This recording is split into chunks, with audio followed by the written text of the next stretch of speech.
सो hi everyone, कैसे तुम सारे के सारे। आज हम बात करने वाले हैं top 20 PYQs of physical chemistry. यार आज मैं आपको ऐसे 20 पीवाईक्यूज दूंगा जो आपको 100% करने ही करने चाहिए, है ना।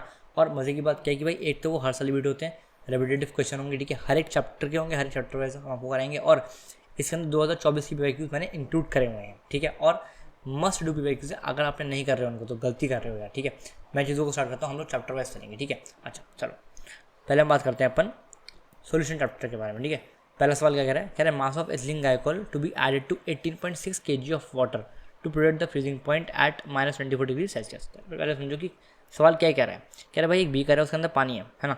18.6 kg पानी है ना, मैं उसमें कितना x gram of ethylene glycol डाल दूँ, है ना, कि उसका जो फ्रीजिंग पॉइंट है वो प्रोटेक्ट हो जाए -24 डिग्री सेल्सियस से, ठीक है। अब वो करना कैसे, बड़ा आसान, देखो कुछ नहीं है अपना, सॉरी मैं उसके अंदर कितना एथिलीन ग्लाइकोल डाल दूँ, है ना, कि उसका जो ये हमारा फ्रीजिंग पॉइंट है वो 24 डिग्री सेल्सियस हो जाए। अब देखो समझना क्या करना है कि जैसे ही आपने ये पढ़ा ना कि के एफ ऑफ वाटर हमारा एरिया हुआ है ना, तुरंत आप समझ जाओगे कि अच्छा हाँ भाई मेरे को यहाँ पे वाला फॉर्मूला लगाना है, कौन सा, डिफरेंशियल फ्रीजिंग पॉइंट का, delta T F equals to I into K F into molality, ठीक है। अब देखो यहाँ पे सीखने वाली बात क्या है कि यहाँ पे लिखा है के जी I mean 18.6 kg of water to protect the freezing point at -24 degree Celsius. जैसे ही तुम्हारा यहाँ लिख दिया कि प्रोटेक्ट द फ्रीजिंग पॉइंट, है ना, तुरंत आप समझ जाओ कि यहाँ पे क्या दिया हुआ है, डेल्टा टी एफ दिया हुआ है, ठीक है। अच्छा ये आपको सीखने वाली बात है, ओके। जब भी आपको कभी भी आई के बारे में कुछ नहीं बताया हुआ, हमेशा हम आई मानेंगे 1, ठीक। अच्छा हमारा के एफ आपको दिया हुआ है 1.86। अब मजे की बात क्या है, मोलारिटी का भाई फॉर्मूला क्या होता है, mole upon mass of solvent in kg, ठीक है। मोल कैसे निकालोगे, mole equals to mass upon molar mass, ठीक है भाई। मास को मैंने लिख रहा हूँ डब्ल्यू, ठीक है। अब देखो उसका मोलर वेट होगा हमारा 62, है ना। कहाँ दिया हुआ भैया, देखो मोलर मास इन ग्राम पर मोल फॉर एथिलीन ग्लाइकोल इज 62, ठीक है। तो 62 डाल दिया, है ना। अब यहाँ पे मास ऑफ सॉल्वेंट इन केजी आपको दिया हुआ है ना, तो बड़ा आसान है भाई। सॉल्वेंट क्या है हमारा H2O, और भाई केजी के अंदर आपको पता है 18.6, तो भाई यहाँ पे आप मार दोगे। जब आप इसको सॉल्व करोगे तो आपके पास इतने ग्राम में आएगा, और आपको यहाँ पे देना है केजी के अंदर, ठीक है। तो भाई केजी के अंदर आपका ये कुछ आ जाएगा। अब देखो मजे की बात क्या है कि यहाँ पे 14.880 केजी के अंदर है ना, अपने आई मीन 14.880, है ना। और आपको यहाँ पे बताना है न्यूमेरिकल के अंदर, तो हमेशा आपको राउंड ऑफ करना अच्छे से आना चाहिए भाई। 14.880 का 15 लिख के आओगे एंड दैट्स इट, ठीक है। अच्छा एक बात मैं आपको बता दूँ छोटी सी, कि अभी कुछ बच्चे मेरे को पूछते थे कि भाई जेई एडवांस के लिए हम लोग कैसे कैसे करेंगे, हम लोग हमारा जो जेई एडवांस का जो पीवाईक्यू हम कैसे कैसे चीज़ों को कर रहे होंगे यार, है ना। तो इसके लिए हमारे पास ना एक फिजिक्स वाला की बुक आती है, ठीक है, 46 ईयर ऑफ जेई एडवांस, जिसमें चैप्टर वाइज टॉपिक वाइज आपको पीवाईक्यूज दिए हैं यार। हाँ, और इसमें ऐसा नहीं है कि ये सिर्फ एक ऑर्डिनरी बुक है, नहीं यार, इसके अंदर कुछ बहुत खासियत है जो कहीं भी आपको नहीं मिल रही है। मैं आपको समझाता हूँ जो बहुत ज़्यादा इंपॉर्टेंट है ना आपकी क्या बोलते हैं हमारा प्रिपरेशन के लिए। देखो समझना, इसमें एक नई चीज़ दी हुई है, इन्होंने ना क्या करा कि 5 साल के 2019 से लेकर 2023 तक इन्होंने पेपर का एनालिसिस करा। और सुनना, ईजी मीडियम और हार्ड में हर एक क्या बोलते हैं हमारा, जैसे एक क्वेश्चन है ना, हर एक क्वेश्चन को ईजी मीडियम और हार्ड में तोड़ दिया। जैसे कि मैं आपको समझाता हूँ एग्जाम्पल के लिए, लेट से मैं ये वाला सवाल कर रहा हूँ, ठीक है, सुनना, ये वाला मैं सवाल कर रहा हूँ, है ना। अब यहाँ पर उन्होंने दिया हुआ है, देखो इन्होंने ना सी का मतलब क्या हो गया, करेक्ट, डब्ल्यू का मतलब हो गया रॉन्ग, और यू का मतलब हो गया अनअटेम्प्टेड, ठीक है। इन्होंने हर एक सवाल के आगे लिखा हुआ है कि हाँ भाई कितना परसेंटेज ऑफ बच्चा जो बैठा था ये एडवांस के लिए, है ना। जैसे कि यहाँ पे करेक्ट कर दिया इसको 40.2% बच्चे ने, और रॉन्ग कर दिया 27.78 बच्चे ने, और अनअटेम्प्ट करा मतलब अटेम्प्ट ही नहीं करा 22.17 बच्चे ने, है ना। और पीसी क्या है हमारा, ये है हमारा कि इन्होंने पार्शियली करेक्ट करा था 9.84 बच्चे ने, ठीक है। अब मजे की बात क्या है कि जब आप कोई सवाल ऐसा कर रहे हो गया ना दोस्त, है ना, आपने देखा कि हाँ भाई जैसे आपके पास कोई सवाल आया, आपने तुरंत देखा कि हाँ भाई ये जो चीज़ें हैं ये किस चीज़ को मेल खा रही हैं। जैसे कि अगर कोई बच्चा बोले कि भाई यहाँ पे जो मेरा सी है ना, कि भाई करेक्ट मेल करा 17% बच्चों ने, है ना, यानी कि टफ है, राइट। तभी इतने कम बच्चे थे इन्होंने इसको करा, है ना। सो आपको इसको बहुत अच्छे से करना है, क्योंकि ये जो करेक्ट वाला पोर्शन है अगर 17% है ना, इसका मतलब एक टफ सवाल है, और यही तुम्हारा सिलेक्शन कराएगा तुम्हारे बढ़िया वाले IIT के अंदर, राइट। ये अगर आप इसको बाय करते हो तो इसको एक्जैक्टली यूज़ कैसे करना है, बिकॉज बच्चे समझ ही नहीं पाते कि भैया इसको यूज़ कैसे करें। देखो यार मजे की बात क्या कि C%, है ना, अगर किसी आप एक चैप्टर के ऊपर गए, ठीक है, आई मीन एक चैप्टर के अंदर आप एक पर्टिकुलर क्वेश्चन के ऊपर गए, आपने देखा कि हाँ भाई इसमें जो C% है ना वो ज़्यादा है, सी का जो परसेंट है वो ज़्यादा है ना, तो भाई वो हम मानेंगे एक इजी क्वेश्चन है। और अगर किसी क्या बोलते हैं क्वेश्चन के ऊपर हमारा डब्ल्यू या फिर यू ए रॉन्ग और अनअटेम्प्टेड का जो रेशियो है वो हाई है ना, इसका मतलब भाई वो एक हार्ड क्वेश्चन है, वो मैक्सिमम बच्चा नहीं कर पाया था, है ना। तो जब भी आप पढ़ रहे हो तो हमेशा इन हार्ड वाले क्वेश्चन को डेफिनेटली करना, ये है मेन कॉन्सेप्ट, राइट। अच्छा, और जब रिवाइज करो, है ना, हमेशा मेक श्योर कि आप इन हार्ड वालों को ज़रूर से ज़रूर करो, राइट। ये इस बुक की बहुत ही ज़्यादा बेहतरीन बात है जो आपको कहीं भी नहीं मिल रही है यार, ओके। अच्छा अगर मैं आपको थोड़ा सा कंटेंट दिखाऊं, है ना, सो बेसिक वही है कि आपके पास यहाँ पे पूरा कंटेंट दिया हुआ है ना कि भाई यहाँ पे आपके पहले क्वेश्चन, साथ में आपके हिंट्स एंड सॉल्यूशन आपको नीचे दिए हुए रहते हैं, ठीक है। अगर आप चाहो तो इसको बाय कर सकते हो, मैं डिस्क्रिप्शन के अंदर लिंक दे दूंगा। और अगर मेरे भाई तुम्हें इसको थोड़ा सा इसमें आपको चाहिए कि भैया मेरे को थोड़ी सी सस्ती पड़ जाए, है ना, तो आप मेरा कोड यूज़ कर सकते हो JEE हैक, है ना। और आपको अगर इसको खरीदनी पड़ेगी पेड ब्लू स्टोर से, तो भी आपका JEE हैक वाला जो कूपन कोड है यूज़ होगा, ठीक है। वरना अगर आप नहीं चाहते कि भैया मैं यहाँ से ना खरीदूँ, है ना, तो आप यहाँ से और यहाँ से कर सकते हो, बट यहाँ पे आपका फ्री वाला चीज़ नहीं लग पाएगी, ठीक है यार। हम लोग आगे चलते हैं पढ़ाई की तरफ, आ जाओ।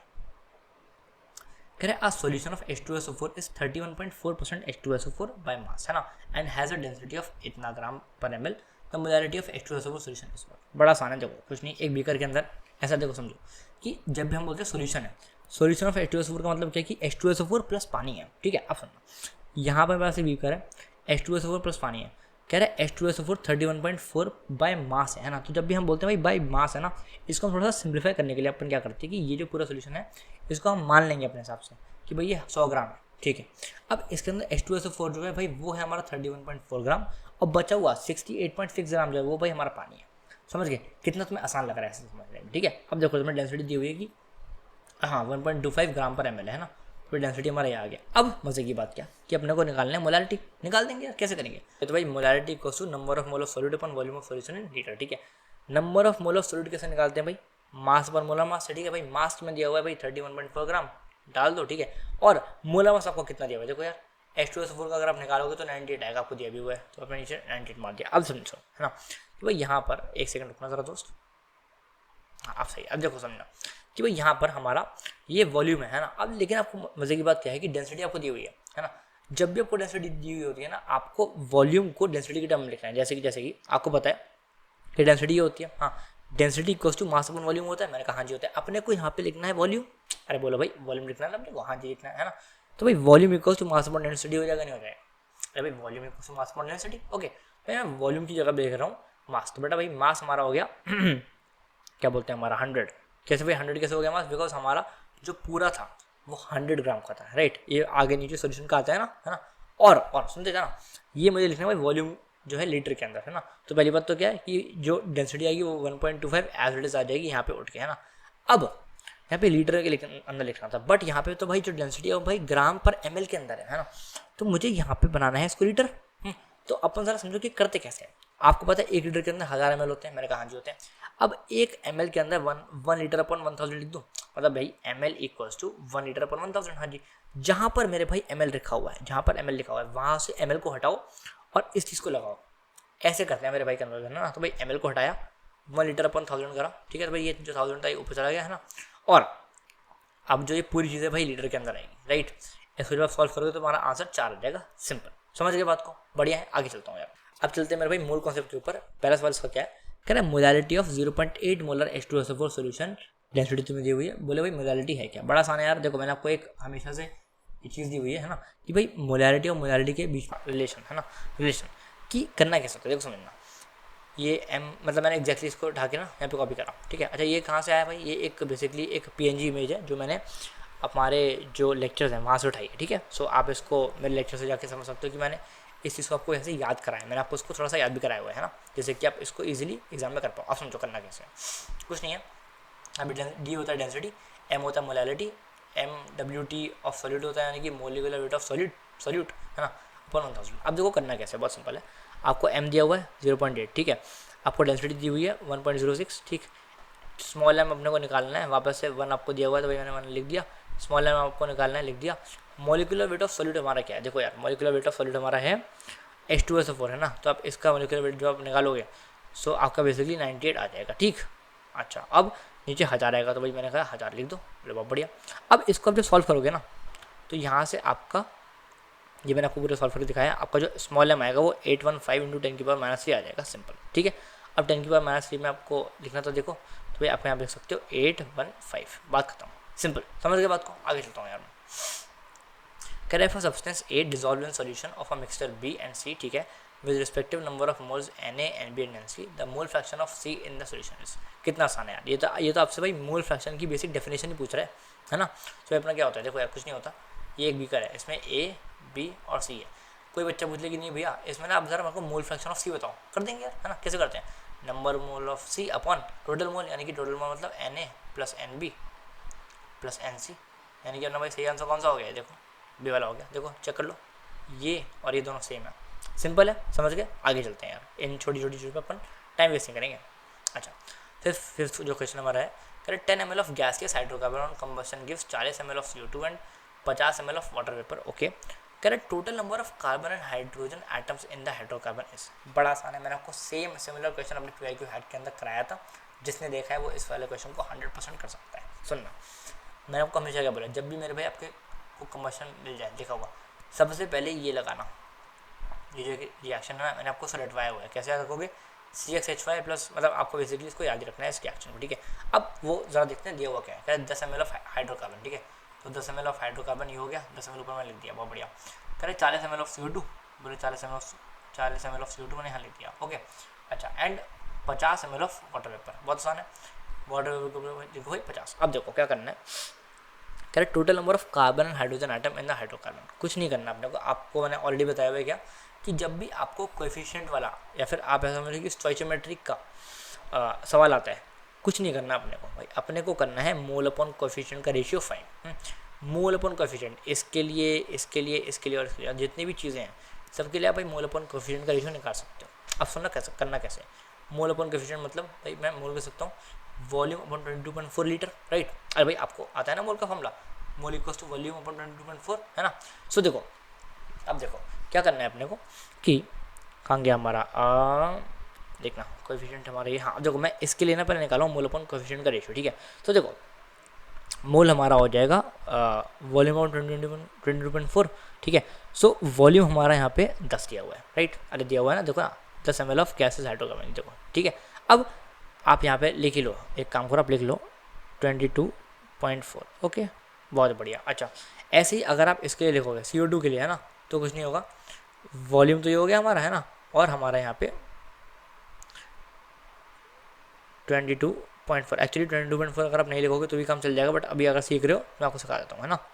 और इसके लिए भी अगर आप लिखो तो कैसे लिखोगे, कुछ नहीं होता भाई, मोल अपॉन कोएफिशिएंट का रेशियो, आप समझ रहे हो ना कि कोएफिशिएंट क्या है। देखो इसके लिए कोएफिशिएंट 1 था तो मैंने यहाँ वाला लिख दिया, इसके लिए कोएफिशिएंट x था तो भाई मैंने यहाँ पे x लिख दिया, ऐसे ही इसके लिए कोएफिशिएंट क्या है y/2, तो मैं आपको लिख के दिखाता हूँ।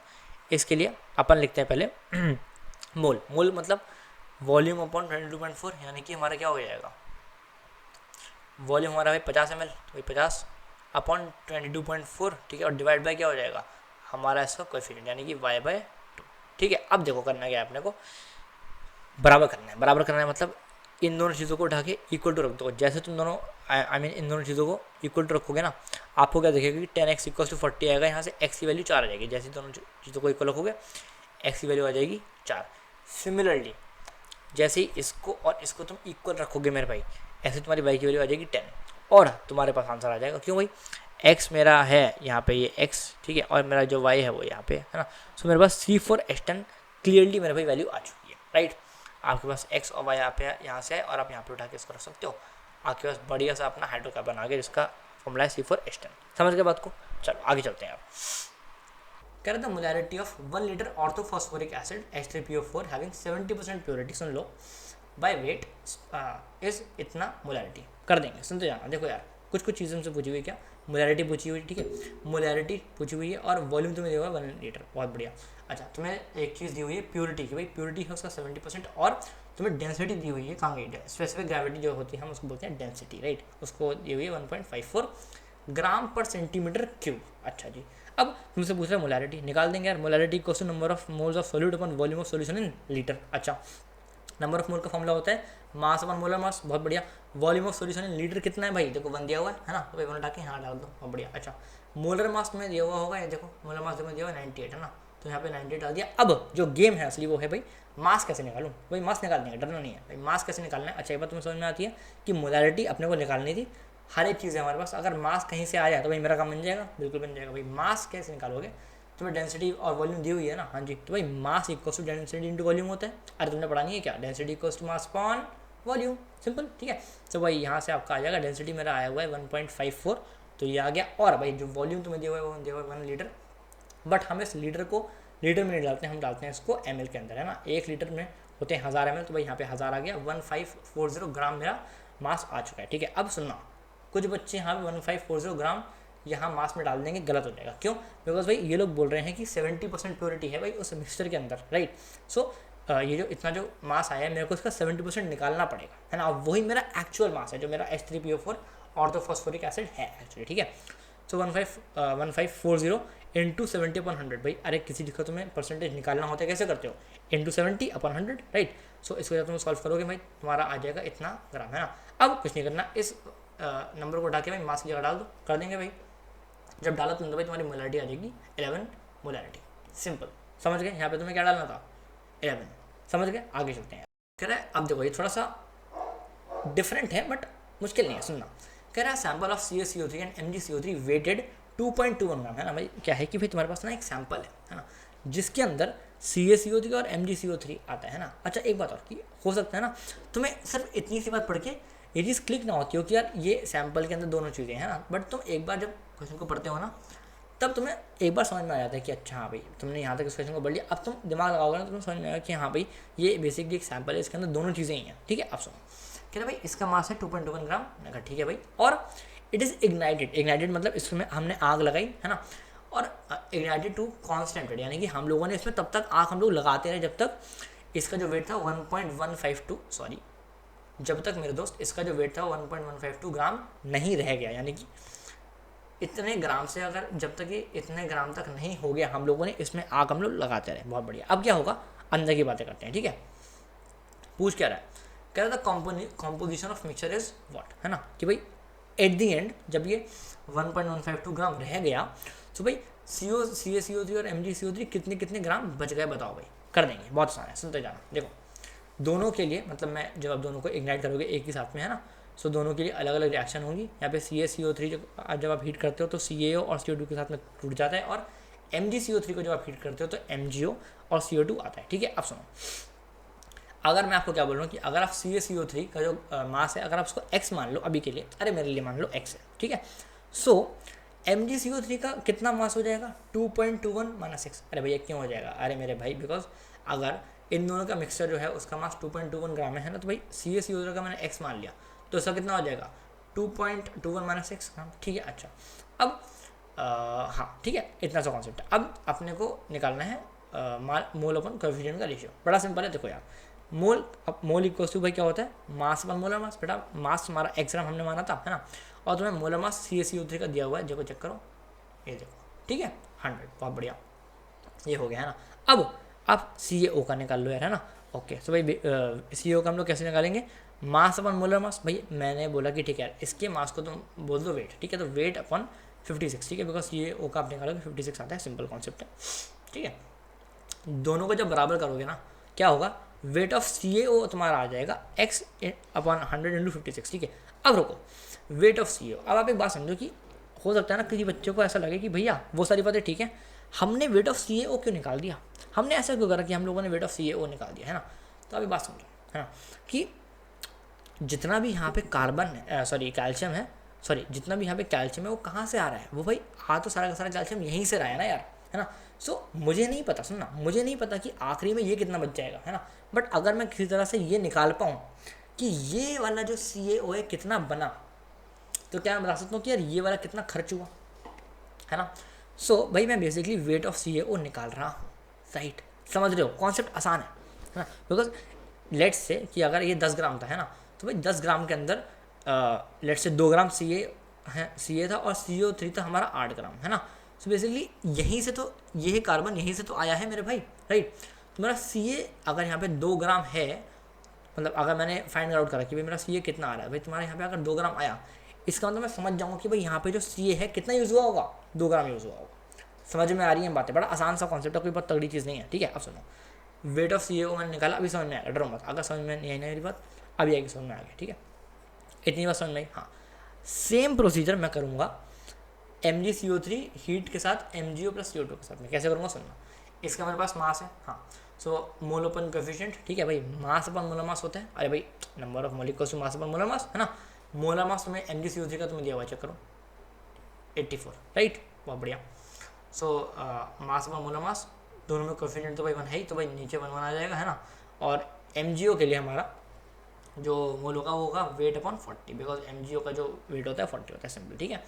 अब दोनों को तुम इक्वेट करोगे भाई, है ना, तो यहाँ से तुम्हारा वेट ऑफ MgO आ जाएगा ये, ठीक है। अब सुनना दोनों का जो वेट, समझा ना, दोनों का जो वेट है वही मिलाकर, सुनना, वही मिलाकर तो तुम्हारा ये 1.152 ग्राम रह गया ना यार। आप समझ नहीं रहे हो, आपको ऐसा लग रहा है कि ये CO3 का हम निकाल रहे हैं, नहीं मेरे भाई, आपने जब इसको हीट करा, है ना, सो ये टूटा किसके अंदर, CaO और CO2 के अंदर, है ना भाई। CO2 तो उड़ गई ना, अपने हाथ में क्या बचा, CaO बचा, है ना। सो भाई जो मास ये बचा है 1.152 ग्राम, ये किसका बचा है मेरे भाई, CaO का ही तो बचा है। अरे सिंपल है कि नहीं, हाँ ना बोलो यार। Similarly goes for this one, है ना, कि भाई MgCO3 को मैंने हीट करा, CO2 उड़ गई, MgO मेरे हाथ में बचा, समझ पा रहे हो, तो भाई ये 1.152 ग्राम MgO का है। क्लियर है, बहुत बढ़िया। अच्छा, अब दोनों को जब मैं मिलाऊंगा, है ना, तो दोनों का जो वेट है उसको मिला के भाई मेरा क्या आना चाहिए, 1.152 ग्राम आना चाहिए, राइट। दोनों को मैं मिलाऊंगा, this plus this will give you this, है ना। यहाँ से तुम इसको सॉल्व कर सकते हो, एक्स तुम्हारा आ जाएगा 1.1886, है ना। अब यहाँ पे गेम है, कोई बच्चा होगा उसका इतना आया, वो मार के आ जाएगा कि हाँ भाई 1.1866 हमारा आंसर सही है और हो गया, ठीक है। बट एक बात समझिए, ये एक्स है, ये एक्स आया तुम्हारा वेट ऑफ CaCO3। अरे भाई क्योंकि हम लोगों ने वेट ऑफ CaCO3 को एक्स माना था ना, ये देखो चेक करो, है ना, ये तो मेरा वेट ऑफ CaCO3 आया, है ना। मेरे को वेट ऑफ MgCO3 को निकालने के लिए क्या करना पड़ेगा, चेक करो, 2.21 माइनस एक्स, ठीक है। तो जब मैंने करा तो 2.21 माइनस एक्स हो जाएगा मेरा इतना। अब ज़रा चेक करो कि भाई CaCO3 1.886 होगा और MgCO3 होगा 1.0214, ज़रा चेक करते हैं कहाँ गया, 1.187 और अप्रॉक्सीमेटली हमारा 1.023 आ रहा है, हमारा ए आंसर ही सही है। हाँ चलो आगे बात करते हैं, कह रहे कोऑर्डिनेशन कंपाउंड का सवाल है, ठीक है। Consider the following complex ion PQR तुम्हें दिया हुआ है, ठीक है। The correct order of complex ion according to the spin only magnetic moment in Bohr magnetron is, बड़ा आसान कर देंगे।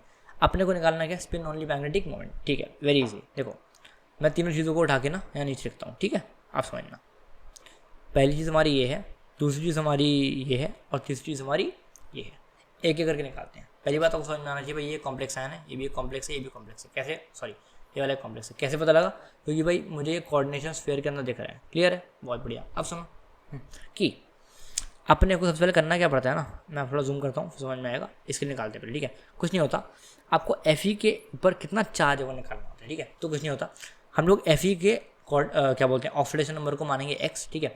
और हमेशा ध्यान रखना कि फ्लोर जो भी हमारा फ्लोरीन होता है उसके ऊपर -1 चार्ज होता है। क्या होता है, -1 चार्ज होता है, ठीक है। यानी कि 6 फ्लोरीन है तो भाई -6 चार्ज हो गया, और इस पूरे कॉम्प्लेक्स के ऊपर भाई कितना चार्ज है, -3, तो x - 6 = -3, राइट। अब यहाँ से x = तुम्हारा 3 आ जाएगा, यानी कि Fe के ऊपर कितना चार्ज है, Fe का +3, है ना। अब आप जब इसका इलेक्ट्रॉनिक कॉन्फ़िगरेशन लिखोगे तो तुम्हारा Ar3D5 आएगा, ठीक है। अब देखो आपका जो आउटर मोस्ट इलेक्ट्रॉनिक कॉन्फ़िगरेशन का जो शेल है वो D5 है। D5 मतलब आपके D ऑर्बिटल में भाई 5 इलेक्ट्रॉन है ना। तो भाई 5 आप कैसे भरोगे, तो ऐसे ऐसे ऐसे और ऐसे और ऐसे भरोगे। एक छोटी सी बात और बता दूँ, तो भाई यहाँ पे जो F है ये है भाई वीक फील्ड लिगेंड, इसलिए भाई हम ऐसे सिंगल भर रहे हैं। अगर भाई यहीं पे जो F है वो अगर स्ट्रॉन्ग फील्ड लिगेंड हो जाता, गलती से होता नहीं है, बट अगर गलती से भगवान ने इसको ऐसा बनाया होता कि भाई स्ट्रॉन्ग फील्ड लिगेंड होता तो अपन एक एक करके ऐसे ऐसे करके बढ़ते, राइट। ऐसे हमारे भाई 5 हो जाते, हमारा काम बन जाता है ना। बट ये वीक फील्ड लिगेंड अनफॉर्चुनेटली है ना, तो अपने को ऐसे ऐसे करके बनने हैं। बहुत बढ़िया। अब कुछ नहीं करना भाई, नंबर ऑफ अनपेड इलेक्ट्रॉन निकाल लो भाई, कितने हैं देखो, 1 2 3 4 5, भाई सारे के सारे अनपेड ही तो हैं, यानी कि यहाँ पे 5 आ गया। अब देखो अपने को हमें निकालना है इसका स्पिन ओनली मैग्नेटिक मोमेंट, बड़ा आसान है इसका। भाई मैग्नेटिक मोमेंट का फॉर्मूला क्या होता है, √ में n+2, यहाँ पे n क्या है, n is the number of unpaired electron, ठीक है। तो यहाँ पर हमारे 5 है, सो अगर आप यहाँ पे डालोगे तो 5 × 5 + 2 यानी कि √ में 35 बोहर मैग्नेट्रॉन। क्लियर है। अच्छा ऐसे ही मैं इसके लिए निकाल रहा हूँ, इसीलिए कैसे निकालेंगे, फिर से सेम है भाई। V का आप मान लो x, ठीक है। अब देखो H2O के ऊपर एक ये जो H2O है ना, ये अपने आप में एक न्यूट्रल मॉलिक्यूल है ना, यानी कि मैं H2O को जो ऊपर जो ऑक्सीडेशन नंबर में उसको बोलता हूँ 0, है ना। और इसके ऊपर जो है ऑक्सीडेशन में वो +2 है, भाई x = +2, यानी कि भाई क्या मेरे ऊपर जो V है, मेरे पास जो V है, V के ऊपर जो ऑक्सीडेशन नंबर है वो V ऑफ +2 होगा। बहुत बढ़िया, है ना। तो भाई बेसिकली 3D3 हो जाएगा अगर आउटर मोस्ट देखोगे, है ना। तो 1 2 3, बहुत बढ़िया। इसमें नंबर ऑफ अनपेड इलेक्ट्रॉन कितने हो गए मेरे, तो बताना जरा, 3 हो गए, है ना। ऐसे ही U = n × n+2 आप डालोगे, ठीक है। तो यहाँ पे 3 n डाल दो, I mean n equal to 3 जब डालोगे तुम तो 3 इंटू 3 प्लस 2, यहाँ पे भाई 15 बहुत मैग्नीट्यूड आ रहा है अंदर अंडर रूट के अंदर, ठीक है। ऐसे ही आप निकालो उसके लिए, कैसे निकालेंगे फिर से, H2O जो है हमारा, H2O भाई हमारा एक न्यूट्रल मॉलिक्यूल है, यानी कि FeX plus 0 equal two plus 2, हमारा x कितना आ जाएगा प्लस 2, जब कर लो Fe प्लस 2 में एग्जिस्ट करता है और 3d6 है ना, जब आप इसको इलेक्ट्रॉनिक कॉन्फ़िगरेशन लिखोगे तुम्हारा 3d6 आ रहा है। और अब आप कैसे कर सकते हो, बहुत सिंपल है, 1 2 3 4 5, भाई तो खत्म हो गया, तो भाई एक उल्टा भर दो, तो भाई यहाँ पे 6 हो गया तुम्हारे, है ना। तो अब भाई तुम्हारा नंबर ऑफ अनपेड इलेक्ट्रॉन कितने हैं जो चेक करो, 1 2 3 4, बिकॉज भाई ये तो पेयरिंग में होगा ना, तो यहाँ पे तुम्हारे 4 आ गए। अब mu equals to n into n plus 2, तुम्हारा n यहाँ पे 4 है, भाई जब तुम उसको सॉल्व करोगे तुम्हारे पास ये आ जाएगा। अब देखो अपने को डिसेंडिंग ऑर्डर में लगाना है, राइट, है ना, सॉरी असेंडिंग ऑर्डर में लगाना है ना। सो कुछ नहीं, हमारा सबसे ज़्यादा सबसे कम इसका ये है ये, उसके बाद ये है एंड उसके बाद ये है, ठीक है। तो सबसे कम हमारा है PQR, यानी कि अपने पास R का सबसे कम है और Q का सबसे ज़्यादा है, ठीक है। देखो R का सबसे कम है और Q का सबसे ज़्यादा है, ज़रा चेक करो, Q का सबसे ज़्यादा R का सबसे कम, एक मिनट, R का सबसे कम है हमारे, एक सेकेंड, PQR ना, हमारा जो Q है कहाँ गया, ये 15 है ना, Q का सबसे कम है हमारे, राइट, Q का हमारा सबसे कम है और हमारे P का सबसे ज़्यादा है, हाँ सॉरी हाँ P का सबसे ज़्यादा, यानी कि अपना आंसर C वाला सही है, सॉरी C लिख के लिखे हम, सही है, ठीक है, समझ गए बात को, आगे चलते हैं। अच्छा एटॉमिक स्ट्रक्चर का सवाल देख लो, आसान सा है, ठीक है। कह रहा था number of electron present in all the completely filled substance having n equals to 4 and s equals to plus 1/2s। देखो बहुत सिंपल है, आपको मैंने जब क्वांटम नंबर पढ़ा रहा था, है ना, एटॉमिक स्ट्रक्चर के अंदर, तो ये n था, ये मतलब n l m and s, ठीक है, n l m and s, right. अच्छा ये मैंने अलग अलग आपको कराए थे, तो यहाँ पे n होगा, यहाँ पे l होगा, यहाँ पे m होगा और यहाँ पे s होगा, क्लियर है। अच्छा अब देखो आपको n 4 दिया हुआ है, कह रहे हैं क्या बोलते हैं, the number of electron present in all completely filled substance. देखो बहुत सिंपल है, मैंने आपको बहुत ही क्लियर सा फॉर्मूला दिया हुआ था, कहाँ गया, टोटल इलेक्ट्रॉन कितने होंगे 2n², राइट। अच्छा यहाँ पे n मेरा क्या दिया हुआ है, 4 दिया हुआ है, तो इसको उठा के अगर मैं यहाँ लिखूँ तो 2n², यहाँ पे मेरा n 4 है, इसलिए मैंने n को उठा के यहाँ पे 4 भटक दिया, ठीक है। 4 4 16 16 2 32, यहाँ पे 32 जो है हमारे इलेक्ट्रॉन है। बट यहाँ मज़े की बात क्या है कि यहाँ पे इन लोगों ने स्पिन दिया हुआ है प्लस 1/2, स्पिन दिया हुआ है प्लस 1/2, यानी कि भाई 32 में से जो इलेक्ट्रॉन होंगे आधे स्पिन करेंगे प्लस 1/2 पे और आधे स्पिन करेंगे माइनस 1/2, यस, है ना। तो अपने को भाई प्लस 1/2 का बताना है, यानी कि 32 में से अगर मैं 16 बोलूँगी 16 प्लस 1/2 दिखाएंगे और जो बचे हुए 16 है वो माइनस 1/2 दिखाएंगे, यानी कि अपने प्लस 1/2 कितने हो गए, 16 हो गए, बिकॉज आधे आधे में वो टूट जाएगा, क्लियर है ना। 16 प्लस 16 कितने हो गए मेरे भाई 32, क्लियर है ना। ऐसे करके अपना इसका आंसर क्या हो जाएगा 16, सिंपल, क्लियर। आगे चलते हैं यार। अब देखो ये भी भाई आपको बहुत ही अच्छे से पढ़ाया हुआ था, यहाँ पे आपको मैच द फॉलोइंग खेलना है, बड़ा सिंपल है। देखो मैं आपको पढ़ा रहा था, ठीक है। सो हाइड्रोजन स्पेक्ट्रम के अंदर मैंने आपको बताया था लाइमन होता है यूवी रेडिएशन और बामर होता है विजिबल। अब जरा चेक करते हैं, लाइमन यूवी होगा, बामर विजिबल होगा, ठीक है। जरा चेक करते हैं, लाइमन हमारा है यूवी, ठीक है, और बामर हमारा है, एक सेकेंड सॉरी, लाइमन यूवी है, बामर विजिबल है, हाँ लाइमन यूवी भाई बामर विजिबल, ठीक है। यानी कि अपना ये कौन सा आ रहा है, ए का हमारा होगा 2 और बी का हमारा 4 होगा, ए का 2 बी का 4, सी वाला सही है, चेक कर लो यार, क्लियर है। ये देखो मैंने लिख के भी लिखे हैं, सही है, समझ गए। ये बस कुछ नहीं भाई, कुछ फैक्ट बेस्ड सवाल है, आप कर सकते हो बहुत ईजिली, ठीक है। आगे चलते हैं। The 4 quantum number for the electrons in the outer most orbital of potassium, बड़ा सिंपल, फिर से भाई बहुत ईजी है ना। अगर आप इसको देखोगे भाई, हमारा जो पोटेशियम होता है ना, पोटेशियम में आपको करना कुछ नहीं है, अरे कर देंगे, सुनना, देखो पोटेशियम आपका ये है, इसका इलेक्ट्रॉनिक कॉन्फिगरेशन लिख डालो, लिख दिया भैया, है ना। अब देखो यहाँ पे आप जब इसके लास्ट वाले शेल पे गए ना, ये है भाई 4s1। अब देखो यहाँ पे जैसे यहाँ पे आपका 4 आ गया है ना, आपको थोड़ा समझना चाहिए, अच्छा भाई यहाँ पे n मेरा आ गया 4, मैंने कहा बहुत बढ़िया भाई, हाँ भाई मेरे को प्रिंसिपल क्वांटम नंबर मिल गया n इक्वल्स टू 4, बहुत बढ़िया। और यहाँ पे अगर s है, s का मतलब क्या है कि हाँ मेरा भाई l इक्वल्स टू 0 है, क्यों कैसे पता, अरे ज़रा चेक करो यार, ये n होता है, ये l होता है, ये m होता है, ये s होता है। एक मिनट रुकना ज़रा दोस्त, एक मिनट रुक जाओ बस, मैं आपको पढ़ा रहा था, मैंने ऐसे 4 डंडी खिंचवाई थी, n l m और s, राइट। अब देखो जब भी l हमारा 0 होगा तब वो s में लाई करेगा, राइट। तो देखो 4s1 है ना, यानी कि s है, s का मतलब भाई क्या हो गया, एक मिनट, s का मतलब क्या हो गया 0, राइट। सो हमारा ये N4 होगा और L0 होगा, ठीक है। तुम M को भूल जाओ भैया, अरे करना ही नहीं है अपने को। N4 है L0, ज़रा चेक करो कौन सा है। N4 है L0 है, N4 है L0, ये वाला सही है। क्लियर है, बस बात खत्म। इतने आसान सवाल आ रहे हैं, क्लियर है, कर लोगे, बहुत बढ़िया। आगे चलते हैं यार अपन केमिकल काइनेटिक्स का। सिंपल सवाल आते हैं, सुनना। फॉलोइंग डेटा तुम्हें दिया हुआ है, ये तुम्हारे पास सीरियल नंबर है, ये टाइम है और ये टोटल प्रेशर है। अच्छा सवाल है, सुनना। आप शायद आपने आज तक ऐसा सवाल नहीं करा होगा, सॉरी, शायद आपने ऐसा सवाल नहीं दिया होगा, ठीक है। करेंगे कैसे, देखो। हाँ, सो बेसिकली आपको यहाँ पे इसने बोला हुआ है कि भाई फर्स्ट ऑर्डर थर्मल डिकम्पोजिशन है, ठीक है। फर्स्ट ऑर्डर का जो बेसिक हमारा इक्वेशन होता है वो क्या होता है, K equal to 1/2 ln A0 upon A. A0 क्या है, इनिशियल कॉन्सेंट्रेशन, और ए क्या है हमारा, रिमेनिंग कॉन्सेंट्रेशन, ठीक है। रिमेनिंग मतलब कि फाइनल में से जो खर्च हो गया उसमें आप जब दोनों को माइनस करोगे तो तुम्हारा रिमेनिंग आ जाएगा, सिंपल है ना। 1/t, देखो यार अब समझना कि टाइम यहाँ पे 0 है और टोटल प्रेशर 0.1 है, ठीक है। फिर जब टाइम 115 सेकंड बीत गए तब तुम्हारा टोटल प्रेशर आ गया 0.28। अब बताऊँगा कैसे करना है, देखो। टाइम तुम्हारा 115 आ गया है ना, बिकॉज जो पूरा तुम्हारा रिएक्शन है वो 115 सेकंड तक चला, बहुत बढ़िया है ना। अच्छा, अब देखो A0 क्या है ना, इनिशियली सुनना, इनिशियली जो तुम्हारा ए था, ऐसा समझ लो कि ए से ये 2b + c बन रहा है, राइट। देखो जो तुम्हारा A0 था इनिशियली वो कितना था भाई, A0 तुम्हारा टोटल प्रेशर था 0.1, है ना। अरे भाई सुनो ना, A0 क्या है, इट इज़ इनिशियल कॉन्सेंट्रेशन, है ना। बट यहाँ पे कॉन्सेंट्रेशन की बात तो हो ही नहीं रही है भाई, यहाँ पे हो रही है प्रेशर की बात, तो कोई दिक्कत नहीं है, यहाँ पे तुम इनिशियल प्रेशर लिख लो। तो इनिशियल प्रेशर मेरा है 0.1, ठीक है। मैंने यहाँ पे 0.1 लिख दिया। अब यहाँ पे क्या कॉन्सेप्ट है, सुनना, ये है रिमेनिंग, है ना। तो भाई रिमेनिंग का मतलब क्या है कि 0.1 था पहले, 0.1 पहले था, है ना। बट अब 0.1 से हटकर कुछ और हो गया, बिकॉज 115 सेकंड के अंदर इस ए से ये 2b + c बना, है ना।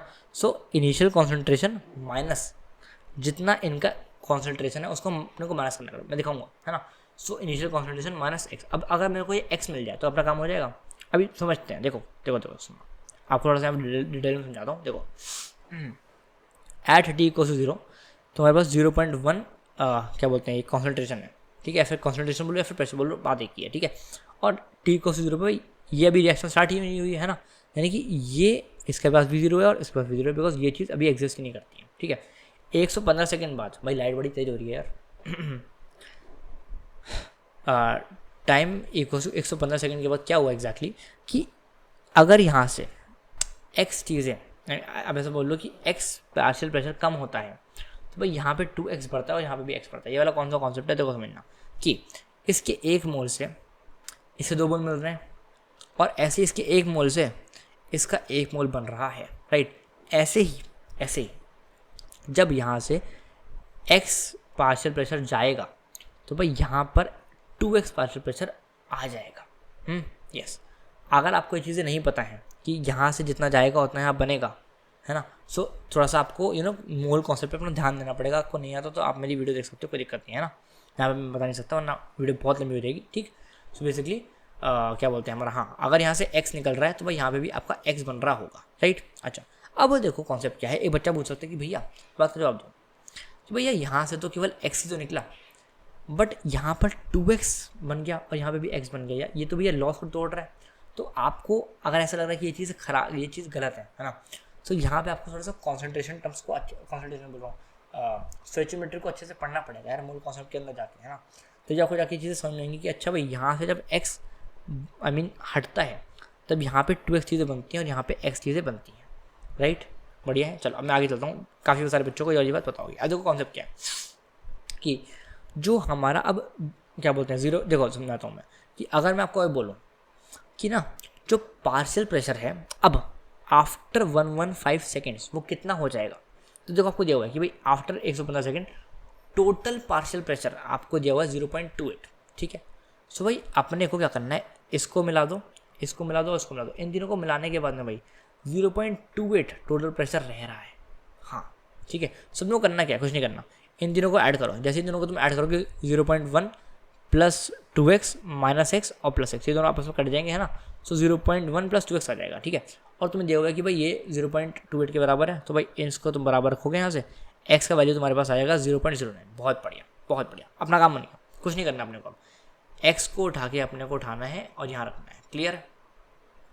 अब तुम जैसे ही तुमने उठा के एक्स को यहाँ पर रखा, तुम्हारे पास कुछ चीज़ें इस टाइप की दिखेंगी तुम्हें, ये देखो इस तरह की है ना।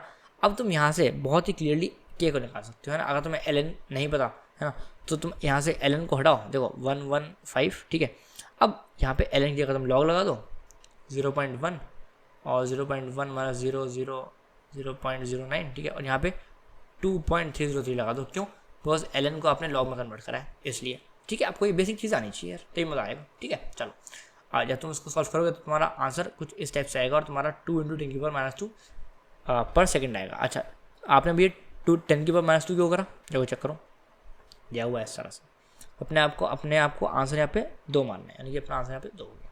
समझ के बातों को, चलो आगे चलते हैं यार, ठीक है। Correct, consider the following data for the given reaction 2HI + H2 + I2, ठीक है। अब बड़ा आसान है, देखो ये आपके 1, 2, 3 का दिए हुए, ये आपको एक्सपेरिमेंट दिए कि भैया पहली बार में एक्सपेरिमेंट क्या था कि HI का जो कॉन्सेंट्रेशन था वो इतना था और हमारा रेट इतना था। अच्छा, दूसरी बार में एक्सपेरिमेंट करा तो क्या बोलते हैं, हमारा एक सेकेंड, कॉन्सेंट्रेशन इतना था और रेट इतना था, ठीक है। और ऐसे ही हमारा अगर जब मैंने थर्ड वाला एक्सपेरिमेंट करा तो हमारे पास जो कॉन्सेंट्रेशन था वो इतना था और मेरे भाई रेट हमारा कुछ इस टाइप का था। बहुत बढ़िया। अब अच्छा एक बात और समझ लो कि इससे करस्पॉन्डिंग ये है, इससे करस्पॉन्डिंग मेरे दोस्त ये है, और इसके करस्पॉन्डिंग मेरे भाई ये है ना। थोड़ा सा ये चीज़ शिफ्ट हो गई तो इसको थोड़ा यहाँ पे रख लेना, है ना। आई होप तुम समझ रहे होगे। आगे चलते हैं, सुनना। अब करना कैसे, कुछ नहीं करना होता है ऐसे एग्जाम के आई मीन ऐसे क्वेश्चन के अंदर। आपको कोई 2 चीज़ें उठानी है, जैसे कि आपको पता है कि रेट इक्वल्स टू k/HI⁴n, है ना भाई। अरे रेट क्या होता है, k × HI, यानी कि इसका जो हमारा ये है कॉन्सेंट्रेशन वाली जो चीज़ है ना, ये जैसे कि आप रिएक्टर ले लो यहाँ पे ना। So rate equals to k/HI⁴n, है ना। अब यहाँ पे n क्या है, n हमारा बेसिकली ऑर्डर होता है, अभी अपन बताएंगे। यहाँ पे आपको ऑर्डर ही पूछ रहा है, कैसे करना होता है सवालों को, एकदम एल्गोरिथम बेस्ड होते हैं, देखो समझना। हाँ देखो, आप किसी भी 2 रीडिंग्स को लेके ना आप इसको जरा रेट लिख दो। मैंने कहा कर देंगे, देखो यार बड़ा आसान है। पहले मैं बोल रहा हूँ कि इस रीडिंग को लेके इसका रेट लिख दो। कैसे लिखेंगे, रेट इक्वल्स टू, देखो रेट आपको दिया हुआ है ये, है ना, हाँ जी। रेट इक्वल्स टू k, फिर HI का कॉन्सेंट्रेशन कितना है 0.01, है ना, और हमारा n यहाँ पे आ जाएगा। क्लियर है। ऐसे ही एक और रीडिंग को लेके आप लिख दो यार इसका रेट। यस भाई, मेरा रेट हो जाएगा 7.5 × 10⁻⁴, ये ऐसे आ गया, इक्वल्स टू k, है ना। यहाँ पे तुम्हारा आ जाएगा HI का हमारा कॉन्सेंट्रेशन तो 0.05 तुम्हारा आ गया इधर, और यहाँ पे हमारा n तो आता ही है। अब तुम्हें क्या करना है, दोनों को डिवाइड मार दो। जब द मोमेंट तुम दोनों को डिवाइड मारोगे भाई k से k मर जाएगा, ठीक है। ये दोनों आपस में डिवाइड में है तो भाई इनका भी कुछ हो जाएगा। सो बेसिकली अगर मैं आपको बताऊँ तो 3/this ये हमारा हो जाएगा कितना, ये हमारा 4 हो जाएगा, ठीक है, हमारा 4 हो जाएगा, ठीक है। और अपना ये हो जाएगा 1, ये हो जाएगा हमारा 2, ठीक है। सो बेसिकली 4 = 2 की पावर n। अब तुम मुझे बताना कि n की वैल्यू भाई मैं से क्या ले लूँ कि यहाँ पे जो 2 की पावर n है वो 4 हो जाए, यानी कि अगर मैं n को अगर 2 ले लूँ, सोचो 2 की पावर 2 = 4, यानी कि हमारा n आ गया 2। क्लियर है। ऐसा तुम्हें करना है बस, उसको आसान है, समझ गए। आगे चलते हैं यार। कह रहे for a reaction taking place in 3 step at same temperature, ठीक है। ओवरऑल रेट कांस्टेंट k, हाँ अच्छा ये अच्छा क्वेश्चन, ये बढ़िया क्वेश्चन, सुनना। Overall rate constant k is this, वो बढ़िया। इफ E1 यानी कि एक्टिवेशन एनर्जी ऑफ 1 प्लस और एक्टिवेशन एनर्जी ऑफ 2 और activation energy of 3 are 40, 50, 60 kJ/mol respectively, the overall EA is what. देखो करना कैसे, बड़ा आसान है। आपको क्या दिया हुआ है, कह रहा है constant k equals to k1 k2/k3, है ना। अब यहीं से अपने को कहानी स्टार्ट करनी है। आपको पता है, सुनना, आपको पता है कि k1 अगर अब मैं आपसे क्या बोलते हैं हमारा ये एक्टिवेशन एनर्जी का अगर जो बेसिक इक्वेशन है अगर अब हमसे पूछूँ तो भाई क्या होता है, k equals to A e⁻⁻⁸ होता है, राइट। ये होता है भाई बेसिक इक्वेशन, है ना। अब मैं क्या कह रहा हूँ कि अगर आपके पास यहाँ पे k1 k2 और k3 अलग अलग हैं तो भाई आप k1 k2 और k3 के लिए अलग अलग इक्वेशन लिखो। पहले सुनते जाओ, कर लेंगे अपन। इसके लिए लिख दिया, इसके लिए लिख दिया और इसके लिए लिख दिया। भाई बेसिक जो इक्वेशन क्या होती है, k इक्वल्स टू e⁻⁻⁸ ठीक है, हाँ बहुत बढ़िया। अब आप k1 के लिए लिखो, k2 के लिए लिखो, k3 के लिए लिखो, बढ़िया। अच्छा अब अपने को करना क्या है, k1 k2 को इंटू करो और k3 को डिवाइड मारो, मतलब इन दोनों को अपन इंटू करेंगे, इसको डिवाइड मारेंगे, है ना। सो बेसिकली कुछ नहीं होगा, हमारा a1 a2 और a3 तो हमारे कुछ इस टाइप से आ जाएंगे, है ना। और हमारा देखो e की पावर और e की पावर, है ना, तीनों ही चीज़ों में e की पावर कॉमन है ना। अगर आपको पता हो ये कोफिशिएंट रूल, कि जैसे कि यहाँ लिखा है e की पावर 2 और यहाँ लिखा है e की पावर 3 और नीचे लिखा है e की पावर 6 है ना। सो इसका जो इक्विवेलेंट होता है, अगर मैं आपको इसको ए लाइन में बताऊँ तो क्या होता है, e की पावर 2 + 3 - 6, मतलब 1 मिनट, 2 + 3 - 6 यानी क्या, जब भी मेरे भाई सेम पावर जब भी सेम बेस होता है तो भाई पावर ऐड हो जाती है ना। दोनों ये न्यूमरेटर में ऐसे ऐड हो गई और नीचे जो है डिनोमिनेटर में यानी कि भाई माइनस हो जाएगी, ऐसा क्लियर है। फिर 2 + 3 - 6। सिमिलरली अगर तुम इसी कॉन्सेप्ट को लगाओगे यहाँ पे, है ना, सो कुछ नहीं हो रहा हमारा, -EA और -EA/2 है ना, ये हम लोगों ने माइनस यहाँ पे कॉमन निकाला, सॉरी देखो EA1 + EA2 और -EA3/RT। अब कोई बच्चा पूछेगा भैया यहाँ पे -EA3 क्यों आया, क्योंकि मेरे भाई अपन K3 को ना डिवाइड में रख रहे हैं, तो K3 डिवाइड में, इसलिए हमारा जो ये EA3 है वो हमारा माइनस में आया है। क्लियर है, थोड़ा सा तुम इसको जब सॉल्व करोगे तुम कर सकते हो, है ना। आई होप कि तुम्हें इतनी चीज़ें आती होंगी यार, है ना। अब तो एकदम एंड है ना, तो एंड गेम खेल रहे हैं अपन। चलो अब सुनो, अपन इतना हो गया, ठीक है। अब देखो कुछ नहीं है, के का बेसिक इक्वेशन लिखो। बेसिक इक्वेशन कौन सा होता है के का, k = a e की पावर -a/RT। मैंने कहा हाँ जी होता है, और यही जो k है वो इसके बराबर है नहीं है, अरे हाँ ना बोलो, यानी कि ये वाला k अगर इसके बराबर है और यही वाला k अगर इसके बराबर भी है, यानी कि ये और ये चीज़ बराबर है, तो भाई इन दोनों को बराबर लिख दो। देखो ये और ये जब मैंने बराबर लिखे मेरे दोस्तों, क्या हुआ कि ये जो a है और ये जो a है, ये दोनों तो सेम है ना, तो ये और ये तो एग्जैक्टली सेम हो गए। अच्छा, अब अपने पास बचा आगे का कि ये और ये दोनों चीज़ें, ये और ये दोनों चीज़ें। अब इसका मतलब यह है कि ये चीज़ और ये चीज़ बराबर है मेरे भाई। इसका मतलब क्या हुआ आगे कि -EA is equals to -EA1 + EA2 -EA3, यानी कि अगर मैं इन दोनों को कंपेयर करूँ तो क्या होगा, EA = EA1 + EA2 -EA3, है ना। तो अपने को फाइनली EA निकालना था ओवरऑल, तो भाई अपना EA क्या आ जाएगा, 40, 50 -60, यानी कि 40, 50 -60, यानी कि अपना 30 किलो जूल आंसर अपना आ चुका है। आई होप तुम चीज़ को समझ गए होगे यार। आगे चलते हैं, थर्मोडायनामिक्स बड़ा आसान चैप्टर है, सुनना। कह रहे for certain thermochemical reaction M(n) at temperature = 400 kelvin और डेल्टा एच में दिया हुआ है, डेल्टा एस दिया हुआ है, लॉग इक्विलिब्रियम कांस्टेंट है। देखो अब ना थोड़ा सा दिमाग चलाना सीखो। मुझे नहीं पता कि ये सवाल कैसे होगा, मैं अगर इसको पहली बार कर रहा हूँ कैसे करेंगे। देखो मेरे को डेल्टा एच दिख रहा है, मेरे को डेल्टा एस दिख रहा है, मेरे को टी दिख रहा है।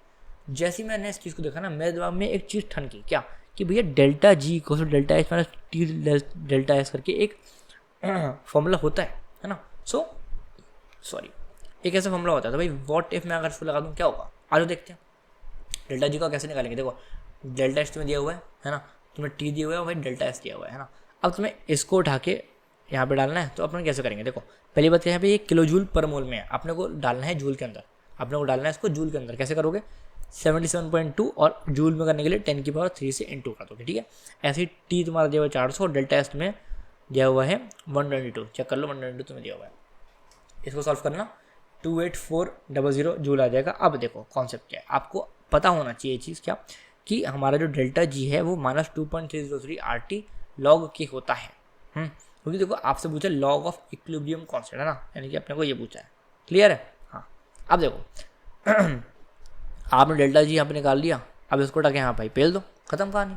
अब समझ गए, डेल्टा जी को उठा के अपने को यहाँ डाल दें, है ना। तो 28400 = दिस। इसको आप जब सॉल्व करोगे भाई लॉग के की वैल्यू आ जाएगी दिस, है ना। अब यहाँ पे बच्चे एक सवाल पूछते हैं ना कि भैया ये बात बताओ, ये मतलब हमारे पास ये सवाल आया तो भाई मैंने इसको 10⁻⁻1 में कर दिया, बिकॉज इसके अंदर आपसे क्वेश्चन में दिया हुआ था कि 10⁻⁻1 ऐसे है। तो भैया मेरे को यहाँ पे ना -37 लिखूँ कि 37 लिखूँ, तो भाई हमेशा ध्यान रखना है आपको, यहाँ पे लिखना है 37। कभी माइनस पर लगाना ना दिक्कत हो जाएगी, गलत हो जाएगा, राइट। 37 लिखा हुआ है, आगे 37 मारा दो। क्लियर है, आगे चलूँगा, चलो बहुत बढ़िया, आगे चलते हैं। कह रहे ये देखो कितना आसान है यार, हाँ V वर्सेस P का ग्राफ है और मुझे क्लियरली दिख रहा है। अगर तुम इसको पढ़ लोगे ना एक बार तो क्या कह रहा है, कह रहा है भाई एक मतलब एक पाथ है A से B से C और C से E वापस आ रहा है। जैसे ही मैंने इसको देखा ना समझ के दौरान में क्या कि भाई यहाँ पे ये एक साइक्लिक प्रोसेस है ना, और साइक्लिक प्रोसेस का जो वर्क डन है, देखो आपसे वर्क डन पूछा है total work done in processes कैसे निकालते हैं। इसके अंदर जो आपका एरिया है वही हमारा क्या बोलते हैं, हमारा ये वर्क है ना। सो कैसे निकालेंगे, बड़ा सिंपल है। इसका होता है भाई हाफ बेस इंटू हाइट, ठीक है भाई। देखो बेस इसका कितना है चेक करना, 30 - 10 बेस हो गया, बहुत बढ़िया। ऐसी हाइट कितनी हो गई 30 - 10, ये मेरे भाई हाइट हो गई, ठीक है। सो बेसिकली अगर मैं आपको सोल्यूशन दिखाऊँ, so work equals to half base into height, ठीक है, 30 में से 10 गया, 30 में से 10 गया। अब देखो मजे की बात सुनना, इसको मैंने क्यों इंक्लूड करा है आपको समझ में आएगा, क्योंकि आपसे यहाँ पे खेलेगा वो क्या बोलते हैं कन्वर्जन के अंदर। कन्वर्जन आप नहीं कर पाओगे तो फंस जाओगे। देखो इसको सॉल्व कर लोगे तुम्हारे पास आएगा। अब मजे की बात क्या, 2 किलो पास्कल है और यहाँ पे आपका दिया हुआ डेसीमीटर क्यूब। पहले समझो कि 1 decimetre cube equals to 1 litre होता है, ठीक, बहुत बढ़िया। अब देखो हमारा हाँ तुम्हारे पास 200 किलो पास्कल लीटर आ गया, ठीक है। So it's like 200 kilo pascal litre. Kilo pascal मतलब भैया 1000 पास्कल हो गए ना, हाँ जी। अब देखो यहाँ पे मज़े की बात और कि भैया मैं ना 1 लाख पास्कल को लिख सकता हूँ एक बार, 1 लाख पास्कल को मैं लिख सकता हूँ एक बार, यानी कि भाई ये हो गए हमारे, सॉरी ये इतना जो आपको दिख रहा है ये हमारा हो गया 1 लाख पास्कल। चेक कर रहे हो, 10 की power 5 pascal is 1 lakh pascal, है ना। तो यहाँ पे हमारे हो गए 2 पास्कल, सॉरी 1 लाख पास्कल को मैं लिख सकता हूँ एक बार, 1 लाख पास्कल को मैं लिख सकता हूँ एक बार, यानी कि 2 बार लीटर, 2 बार लीटर, देखो 2 बार लीटर आ गया, है ना। और देखो भाई 2 बार लीटर को ही मैं लिख सकता हूँ 200 जूल, राइट।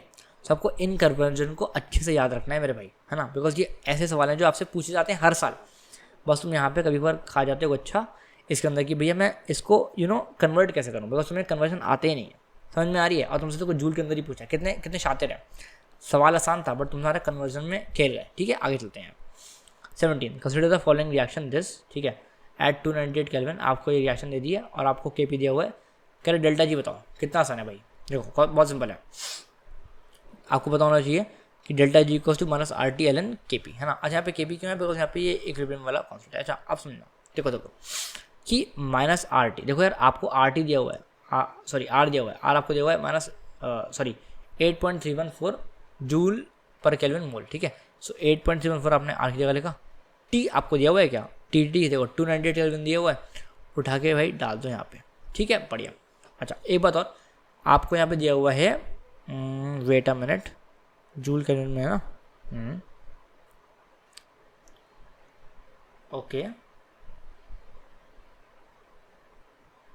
अच्छा ठीक है। देखो सुनो, एक यहाँ पे कॉन्सेप्ट है, देखो कि यहाँ पे जो तुमसे आंसर पूछा किलो जूल के अंदर, और तुम्हें आर दिया हुआ है जूल्स के अंदर, है ना। तो आपको जब आर यहाँ पे उठा के डालना है, ये देखो यहाँ से जब आपको आर डालना है तो माइनस 8.314 नहीं डाल सकते, आपको साथ में इसको किलो जूल के अंदर कन्वर्ट भी करना पड़ेगा। तो आपको 10 की पावर -3 में इसको इंटू करना है, राइट, तभी आपका ये किलो जूल के अंदर आ पाएगा फाइनली, ठीक है। अच्छा टी तुम्हें दिया हुआ 298, ओके। अच्छा और देखो एल एन के पी, अब देखो के पी कहाँ है तुम्हारा, ये दिया हुआ है K P, so L N of this things, है ना। अब आपको कुछ नहीं करना, इसको आप सॉल्व कर सकते हो अपने आप, है ना। और आप जब सॉल्व करोगे तो 163.19 किलो जूल अपना आंसर आ जाएगा, ठीक है। तो यहाँ पे आप लिखोगे 160, अरे आ जाए 163, क्लियर।